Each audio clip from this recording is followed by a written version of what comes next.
Everyone, তোমরা সবাই কেমন আছো? আশা করছি তোমরা সবাই খুব ভালো আছো, আমিও ভালো আছি।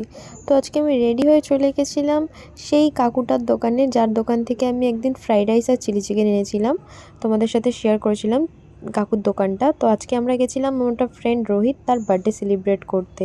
তো এই কেকটা দেখো কি দারুণ হয়েছে না, এটা আমার একটা বৌদি বানিয়ে দিয়েছে। তোমরা যদি কেউ বৌদির কাছ থেকে কেক নিতে চাও তাহলে আমাকে জানিও, আমার বৌদির কন্ট্যাক্ট নাম্বারটা তোমাদের সাথে শেয়ার করে দেবো। আর সত্যি বলতে কেকটা সত্যি খুব টেস্ট হয়েছিল। বৌদি কারোর কাছ থেকে কোনোদিন কেক বানানো শেখেনি, নিজে থেকেই যা বানায়। আর সত্যি কথা বলতে অনেক দিন ধরে তোমাদের সাথে ভিডিও শেয়ার করা হচ্ছে না, তার রিজন হলো এখন আমাদের এক্সাম চলছে।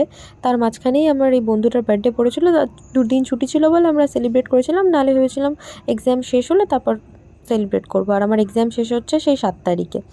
তো আমাদের সবার অনেক দিন পরেই প্রায় দেখা হয়েছে, কেন সেই সরস্বতী পুজোর সময় লাস্ট আমাদের সবার আড্ডা হয়েছিল, তারপর আর দেখা হয়নি। তারপর ওদেরও মানে আমার ফ্রেন্ডদেরও এক্সাম চলছিল আর আমাদেরও চলছিল, যার জন্য আর আমাদের চলছিল বলা ভুল, কেন আমার নিজের এখন এক্সাম চলছে।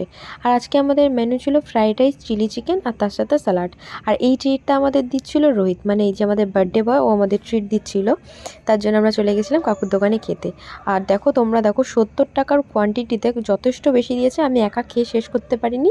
আমার থেকে রাইস আমি আরিফকে তুলে দিয়েছি, আর এখানে ও সব থেকে লেটে এই জন্যই খেয়ে উঠেছে, কেন আমার থেকে রাইস ওকে তুলে দিয়েছিলাম। তারপর সবাইকে টাটা বলে আমরা যাচ্ছিলাম আমাদের বাড়ির দিকে, কেন আমাদের বাড়ির ওখানে আজকে একটা মানে এটাকে বনবিবির থান বলে, তো এখানে আজকে পুজো ছিল। আর এই মন্দিরটা নতুন ওপেন হয়েছে, যার জন্য এত সুন্দর করে সাজিয়েছে।